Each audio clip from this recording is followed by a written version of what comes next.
3일 전에 제가 1시 다 돼서 요 산을 올라갔어요. 올레로 2번째 올라갔어요. 저번에 올라갔는데 버섯 나기 전이라서 하나도 못 따고 내려왔고, 며칠 전에는 하도 남동생이 버섯을 많이 따오니까 그래서 한번 올라가 보자 해서 운동 삼아서 올라갔어요. 내 눈에는 안 보여요. 노루표 남동생 눈에는 보이는가 봐요. 그러면서 이제는 버섯 따는 요령까지 저한테 가르쳐줘요, 얘가. 그래서 올라갔는데 꽃버섯 이런 것만 많이 땄어요. 저는 버섯 종류 몇 가지 모르거든요. 딱 아는 거는 송이버섯, 능이버섯, 꽃버섯 이거는 확실히 알아요. 그래서 꽃버섯을 많이 땄어요, 저 정상에서. 그리고 나서 아는 길로 내려오려면은 한 30분이면 내려와요. 모르는 길을 가보자 해서 저쪽으로 갔어요. 사람들 길이 나 있는 그쪽을 따라서 갔는데 아무리 가도 끝이 없는 거예요. 이 산을 만만하게 생각한 거예요, 이 연화봉을. 그래서 내려오다 보니까 저녁 다 돼서 내려온 거예요. 정말 힘들더라고요. 내려왔는데 요 근처인가 싶었는데 저 위에 마을 더 지나서 내려온 거예요. 아우, 어떻게 또 걸어가지 이런 생각하면서 오고 있는데 저 밭에 감나무가 있는 거예요. 거기에 감이 주렁주렁 달려있는데 홍시도 달려있는 거예요. 그리고 땅에 떨어진 홍시들도 있고. 아는 집이거든요. 저거 하나 먹을까? 땅에 떨어진 거라도? 이런 생각하다가 아니야, 남의 거야 이러면서 고개를 확 돌리고 걸어왔어요. 힘들게 걸어오고 있는데 또 아는 집 담 너머에 나무가 있는 거예요. 감나무가. 거기 홍시가 또 떨어져 있는 거예요. 여긴 조금 친한 집이거든요. 아니야, 저거 남의 거야, 주워 먹으면 안 돼. 이래가지고 또 내려왔어요. 4시간 그 험한 산을 헤맸잖아요. 그때 당시에는 정말 먹고 싶었어요. 정말. 근데도 참고 안 돼! 이래가지고 왔어요. 다음날 아침 일찍 한 박스가 온 거예요. 대봉에다가 홍시에다가 깜짝 놀랐어요. 경주부살하고 나눠 먹는데 경주부살 홍시 너무 맛있다고 이러는 거예요. 저도 너무 맛있게 먹고 있거든요. 자, 제가 왜 이런 이야기를 하냐.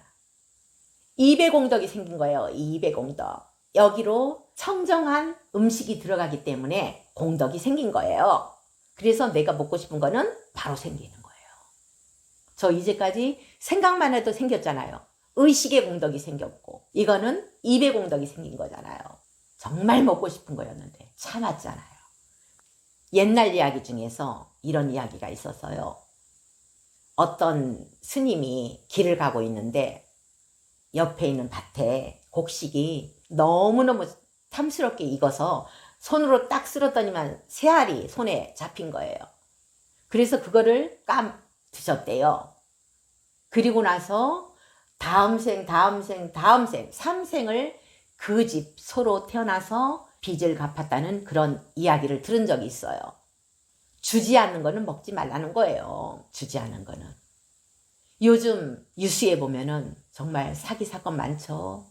그 빚을 어떻게 갚으려고. 내 손에 이렇게 잡히는 거, 아니면 땅에 떨어진 거 주워 먹었는데도 빚을 갚아야 되는데 사기치고, 아니면은 형제간들끼리 재산 싸움 해갖고 더 많이 갖고 가려고 하고, 그 빚을 어떻게 갚으려고요. 인과가 무서운 줄을 모르는 거예요. 인과의 원리를 모르는 거예요. 그래서 이렇게 세상이 탁해지는 것 같아요. 내 행동 하나하나가 어떤 결과가 오는지를 생각하고 행동해야 된다는 거예요. 그러면은요, 아까처럼 밭에 떨어져 있는 홍시 못 주워 먹어요. 제가 옛날에는 그거 다 먹었거든요. 어렸을 땐 서리까지 했어요. 지금은 그렇게 못하겠어요. 인과의 원리를 알기 때문에. 그 빚을 언젠가는 갚게 되어 있다. 어떤 보살님이 있어요. 이 보살님은 여기 온 지가 한 2년 넘었을 거예요. 천도제 하고 나서 한 달 뒤엔가 보이스피싱을 당했어요. 1억 보이스피싱을 당했어요. 근데도 이 보살님은 내가 전생에 빚져서 갚았구나. 부자로 사는 양반도 아니에요. 그냥 평범한 삶을 사는 보살님이에요. 전생에 빚진 거 갚았구나 하고 마음을 편안하게 먹었어요. 그리고 나서 2달 지났나? 검찰에서 오라 하더래요. 가니까 거기서 골드바를 주더래요. 보이스피싱 범도를 잡았는데 이 사람들이 골드바를 사놓은 거예요. 그래서 그거를 하나 주더래요. 이런 경우는 처음이라고 하면서 검찰에서도 그러더래요. 그리고 나서 한 달 후에 또 오라 하더래요. 가니까 또 1200만 원을 주더래요. 그 사람들이 돈으로도 놔뒀고 골드바로도 놔둔 거를 나눠준 거예요. 금액에 따라서 나눠졌겠죠. 지금 골드바 그대로 갖고 있대요. 원금 찾고도 남았죠. 이 보살님 말이 거짓말인 줄 알았어요. 처음에는. 하도 있을 수 없는 이야기를 하니까 이 남편이 그 얘기 듣고 처음에는 거짓말이라 했는데 나중에 보니까 골드바를 이렇게 보여주더래요. 그래서 친구들한테 가서 막 자랑했대요. 그러니까 경찰에 있는 친구들도 그런 경우는 처음이다 이러더래요. 이 보살님은 방생도 하고 채식도 하고 열심히 하거든요. 여름에 새 차를 샀는데 색깔이 마음에 안 들더래요. 정말 마음에 안 들어가고 그 차 타기도 싫었대요.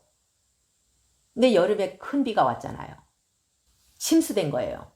완전 침수도 아닌데 다 바꿔준 거예요. 새로. 그래서 이번에는 마음에 딱 드는 그런 색깔이 왔대요. 참 희한한 경험을 많이 하고 있다는 얘기를 해요. 이 보살님은.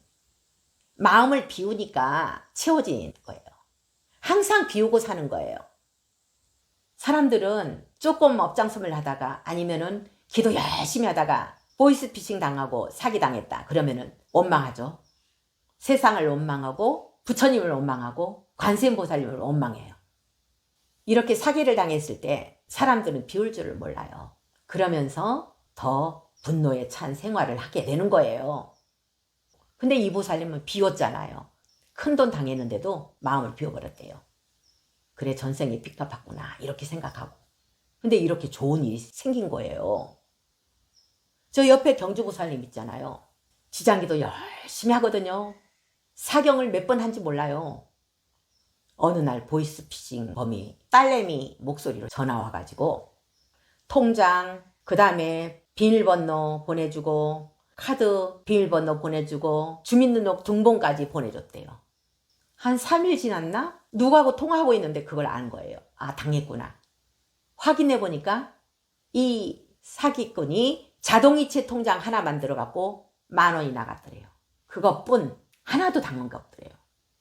기도 열심히 하면은 이렇게 크게 나갈 거 적게 나가는 경우도 봤고 당했는데도 도로 찾은 경우도 봤어요. 별별 희한한 일들이 다 생겨요. 욕심내지 말라는 거예요. 바늘 도둑이 소도둑 되는 거예요. 조금씩 점점 커지는 거예요. 커지다 보면 결국은 소도둑이 되는 거예요. 세상을 살아가면서 전생의 인연에 따라서 어떤 일이 생길지 우리는 몰라요. 아무런 이유 없이 우리에게 오는 그런 상황은 없어요. 어떤 상황이든지 이유가 있기 때문에 오는 거예요. 그럼 그 상황을 긍정적으로 받아들여서 업장소멸 기회로 삼는 거예요. 그러면 고통에서 벗어날 수 있다는 거예요. 어떤 상황도 나한테는 고통이 아니라는 거예요. 항상 내 입장을 비우고 상대방 입장에서 생각하는 그런 불자가 되도록 해봅시다. 그리고 이번 생에 모두 열반의 언덕으로, 해탈의 언덕으로 올라가도록 해봅시다. 감사합니다.